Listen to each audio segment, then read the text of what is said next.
News से कन्हैयालाल यादव।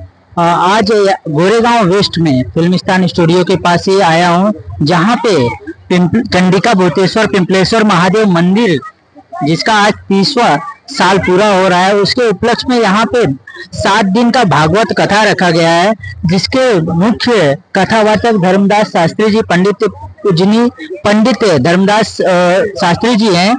उनके द्वारा यहाँ पे 7 दिन तक लगातार कथावाचक होगा, शाम को 3 बजे से लेके 7 बजे के तक। आइए जानते हैं पंडित धर्मदास जी से ये जो कथावाचक कब से बने हैं और इनका मेन जो कथा है किसके प्रारूप में रहता है और किस तरह से करते हैं। नमस्कार पंडित जी, एएम न्यूज में आपका स्वागत है। कुछ हमारे दर्शकों को आपके बारे में बताएंगे। कृष्णाय वासुदेवाय हरे परमात्मने प्रणत क्लेश नाशाय गोविंदाय नमो नमः। इस कलयुग में भगवान गोविंद का नाम संकीर्तन ही जीव को भव बंधन से मुक्ति दिलाने का एक सरल सुगम साधन है। भागवत के माध्यम से जीव जब ईश्वर के प्रति सुनता है, जानता है, तो उसकी आस्था बढ़ती है। यहाँ पर मिश्रा परिवार की ओर से 7 दिवसीय भागवत महापुराण का विशाल आयोजन रखा गया है, जिसमें आज प्रथम दिवस की बेला पर भव्य कलश यात्रा के माध्यम से शुभारंभ हुआ। भागवत जीव को, भक्त को भगवान से मिलाने का एक सरल साधन है। कलयुग के कलुषित प्राणियों के कलमश को दूर करने का एक जो सरल साधन है वो भागवत। भागवत सुनने से जीव ईश्वर के प्रति उसकी आस्था बढ़ती है और जन्म मरण के कुचक्र से मुक्ति पाता है। कलयुग में ईश्वर की कथा ही एक सरल साधन है जो भव बंधन से मुक्ति दिलाता है। उसी के उपलक्ष्य में 7 दिवसीय भागवत महापुराण का आयोजन हो रहा है। यह कथा का आयोजन अनादिकाल से भगवान वेद व्यास जी के द्वारा रचित, जो भगवान के कला अवतारों में 24 अवतारों में एक व्यास जी का भी अवतार है, उन्हीं की कथा हम सब 7 दिवस तक श्रवण कर अपने जीवन को धन्य करेंगे। पंडित जी, ये राम अक्षय मिश्रा जी और इंद्रावती मिश्रा जी के द्वारा यहाँ पे किया गया है। ये काफी सालों से इन्होंने मंदिर की स्थापना की, उसके उपलक्ष्य में कुछ हमारे दर्शकों के आपके बारे में बताइए। बेसिकली आपका पूरा नाम क्या है, आप कहाँ से बिलोंग करते हैं, रहते कहाँ हैं और कहाँ कहाँ पे आपका कथा होता है। मैं धर्मदास शास्त्री श्री धाम अयोध्या से जानकी वेदांती जी का स्थान जानकी घाट, वहीं से शिक्षा दीक्षा करने के बाद यहाँ बॉम्बे में हमारी जगह जगह देश विदेशों में कथाएं चलती हैं। अंधेरी लक्ष्मी इंडस्ट्रियल एस्टेट से लेकर और लोखंडवाला में प्रतिवर्ष चैत्र की नवरात्रि में विशाल महायज्ञ का भी आयोजन होता है। यह हमारी पिछले 15 वर्ष से निरंतर भागवत की कथा चल रही है और लोगों को जगाने का एक प्रयास कर रहे हैं। कथा के माध्यम से ही जीव को, सनातन को, जो हमारा समाज आज कहीं ना कहीं जातियों में बटा हुआ है, उनको एक करने का प्रयास, संकल्प लेकर के चल रहे हैं कि हमारा सनातन धर्म एक हो। जो वर्ण की व्यवस्था में बटा हुआ है, वर्ण व्यवस्था ठीक है, अपनी जगह है, परंतु हम सनातनी हैं, हिंदू हैं, इन चीजों को लेकर के चलेंगे तो आने वाले समय में, क्योंकि आने वाला समय जो है कलयुग है, जैसे जैसे समय बढ़ता जाएगा वैसे वैसे कलयुग की कलमस्ता जीव के अंदर व्यापक रूप से समाहित होगी। इसीलिए यह भागवत के माध्यम से लोगों को जगाने का एक प्रयास है। आइए, मैं समाज, देश के सभी सेवाभावी संस्थाओं से निवेदन करता हूं कि इस ज्ञान यज्ञ में सम्मिलित होकर के अपने जीवन को धन्य बनाए। इसके आयोजक चंद्रभूषण मिश्रा, इंदर मिश्रा जी, जो अथक प्रयास करके इस कथा को हम सब जीवों के बीच पहुंचाने का एक प्रयास कर रहे हैं। आप सब आइए और इस कथा में सम्मिलित होकर अपने जीवन को धन्य बनाइए। पंडित जी, आप कथा की शुरुआत कब से किए हैं और कथा का मेन सार क्या रहता है आपके कथाओं का? ये भागवत कथा है, हमारी 2002 से निरंतर कथा चल रही है। आज 2025 चल रहा है, 22-23 वर्ष हो गए हैं। भागवत यह वेद व्यास जी के द्वारा 18,000 श्लोकों से बद्ध एक ग्रंथ है, जिसमें 335 अध्याय हैं। 12 स्कंदों में बद्ध यह ग्रंथ है, जिसमें भक्ति, ज्ञान और वैराग्य की चर्चा की गई। यह जीव के कल्याण कैसे हो, व्यक्ति को क्या करना चाहिए, हमको मनुष्य योनि मिली है, हमारा कर्तव्य क्या है, कौन से मार्ग में चले, क्या कैसे ईश्वर के प्रति हमारी आस्था जागृत हो, इन्हीं सभी विषयों को लेकर के भागवत में भगवान वेद व्यास जी ने सुखदेव जी के माध्यम से श्री परीक्षित जी को कथा यह सुनाई है। अकाल मृत्यु का जब परीक्षित को श्राप लगता है, अकाल मृत्यु से मुक्ति पाने के लिए भागवत ही एक सरलतम साधन है। इससे हमारे पितरों को भी मुक्ति मिलती है।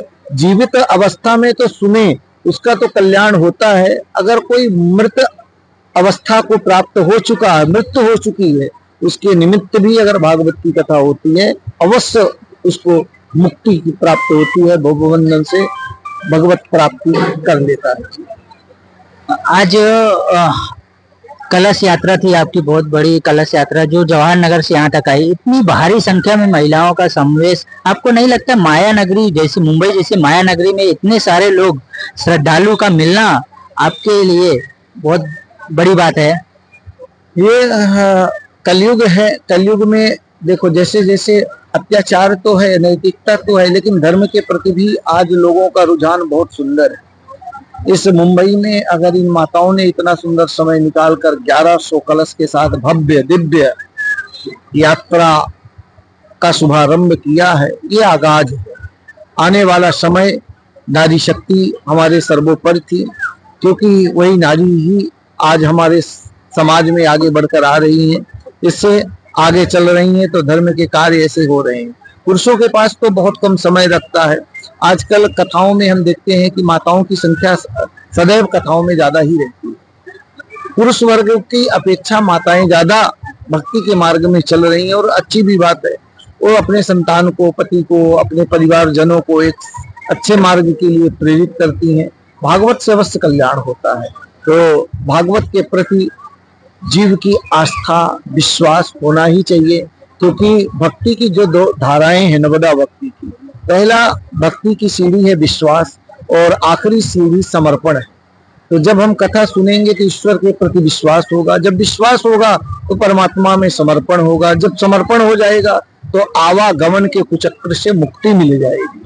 क्योंकि मनुष्य जीवन ही है मोक्ष प्राप्ति का एक सरल साधन। सरल साधन मोक्ष कब मिलेगा? जब हम कथाओं को सुनेंगे, ईश्वर के प्रति हमारा सुंदर राग होगा। क्योंकि अनुराग तो हमने बहुत कर लिया है, अब थोड़ा ईश्वर के प्रति हमारी जो आस्था है, विश्वास है, वो दृढ़ होना भी चाहिए। आज इतनी बड़ी संख्या में आपके यहाँ आए सनातनी एक जगह इकट्ठा हो रहे हैं। अभी आप सुने होंगे कि हमारे मथुरा में वृंदावन के यहाँ पे कुछ 5 सनातनी भाई जो गौरक्षा के लिए थे, उन्होंने दारू के ठेके जो हमारे जहाँ पे श्रद्धा स्थान है वहाँ को बंद कराने के लिए आवाज उठाए, तो उनको गिरफ्तार कर लिया गया था वहाँ के सरकार के द्वारा। तो इसके लिए आपका क्या कहना है? देखो, हमारे जो सनातन धर्म है, आज हमारे सनातन को सदैव सनातन जिंदा था, है और रहेगा। पता नहीं कितने मुगलों ने, अंग्रेजों ने कितने षड्यंत्र रचे कि सनातन समाप्त हो जाए, तो सनातन को कोई मिटा नहीं पाया। लोग मिट गए हैं, लेकिन सनातन हमारा रहा है। तीर्थ क्षेत्रों में सरकार से भी निवेदन है कि जहाँ जहाँ तीर्थ क्षेत्र है, कुछ जैसे हमारी सप्तपुरियां है, अयोध्या है, मथुरा है, काशी है, अवंतिका है, इन क्षेत्रों में ये तो बंद होना ही चाहिए, क्योंकि देव स्थान है, हमारे सनातनियों की, हिंदुओं की आस्था है। खोलना है तो और अन्यत्र कई जगह हैं, तो वहां पर जाकर के खोले। परंतु अभी सरकार को इस पे ध्यान देना चाहिए, हमारे सेवा समाज सेवी संस्थाओं को ध्यान देना चाहिए कि ऐसे स्थान सुरक्षित रहें, तभी हमारा सनातन आगे की ओर जाएगा। जब हमारा मंदिर, हमारी नदियां, हमारी गंगा, हमारी गीता, हमारी कथा ये पवित्र रहेगी, तो इसका संदेश दूर दूर तक जाता है। इसीलिए इन बातों पर हमारे सरकार को ध्यान अवश्य देना चाहिए। आज समाज में किस तरह से लोग रहे, किस तरह से चले, क्या खाए क्या पिए, इसके लिए लोगों को आप क्या संदेश देंगे? समाज में जैसा खाए अन्न वैसा रहे मन। जितनी पवित्रता अपने जीवन में आप रखेंगे, जितने विचार सुंदर रखेंगे, उतना ही जीवन में आप आगे बढ़ते रहेंगे। आजकल का हम अपने संतानों को, बच्चों को शिक्षा तो देते हैं, कहीं ना कहीं संस्कार से वंचित रखते हैं। तो कथाओं के माध्यम से, यात्राओं के माध्यम से, मंदिर के माध्यम से हम बच्चों को संस्कार भी दें, क्योंकि संस्कारी बच्चा शिक्षा थोड़ा कम भी रहे चलेगा, लेकिन संस्कार अगर नहीं रहा तो फिर हमारा सनातन धर्म की जयकारे लगाना अथवा सनातन के लिए बेड़ा उठाना यह अधूरा ही रह जाता है। इसीलिए आने वाली पीढ़ियों को सनातन के प्रति जागृत करना ये हमारा परम धर्म है। अब लोगों के बीच में रहने खाने से रिलेटेड चीजें हो गई है। आज जो कथा में लोग आते हैं, किस तरह से शांति से आते हैं, सुनते हैं, रहते हैं, सुन के जाते हैं, तो उनका जो व्यवहार है, मुंबई जैसे शहर में वो लेट सोना होता है, लेट उठना होता है, तो इसके लिए आप क्या कहेंगे? देखो, कथाओं के माध्यम से जब हम कथा सुनते हैं तो ईश्वर के प्रति हमारी विश्वास, श्रद्धा बढ़ती है। जिसने कहते हैं, जिसने ब्रह्म मुहूर्त नहीं देखा है वो ब्रह्म को क्या देखेगा। इसीलिए सूर्योदय से पहले तो उठना ही चाहिए, नित्य संध्या वंदन, अपनी पूजा पाठ करना चाहिए। जो ऐसे कार्यों में लगा है तो उसके जीवन में शांति है, सुकून है, आनंद है। और जो इनसे विपरीत है तो आए दिन कलह में घर में बची है, घर में मेहनत करते हैं फिर भी वृद्धि नहीं हो रही, ये सब यही कारण होते हैं।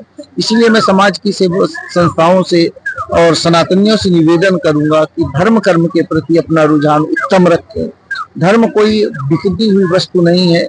धर्म में जितना आप लगाव रखेंगे परमात्मा के प्रति, क्योंकि संसार में वही है एक जो आपके दुख को दूर कर सकता है, अन्यथा संसार में कोई ऐसी औषधि नहीं है। एक कोरोना जैसा छोटा वायरस जो अदृश्य है, जिसको हम देख भी नहीं सकते, वो सारे संसार को बंद कर देता है। तो ये आपको तो मानना ही पड़ेगा, कोई शक्ति है जो संसार को चलाती है और संसार को वही प्रलय की गोद में ले जाती है। तो उस शक्ति के प्रति हमारा विश्वास होना जरूरी है। जब हमारा विश्वास हो जाएगा तो धीरे धीरे हमारे कष्ट दुख दूर होते हैं और भगवत प्राप्ति के मार्ग हमको प्राप्त होते रहते हैं। तो आपके ये जो 7 दिन का भागवत कथा है, उसके लिए लोगों से किस तरह से अनुरोध करेंगे?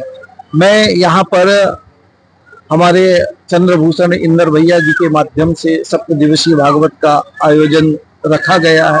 मैं समाज की सभी सेवा भावी संस्थाओं से निवेदन करूंगा कि आप आइए, सनातन के लिए आइए और इस भव्य दिव्य भगवत कथा में, भागवत रूपी गंगा में अवगाहन करके अपने जीवन को कृतार्थ बनाइए।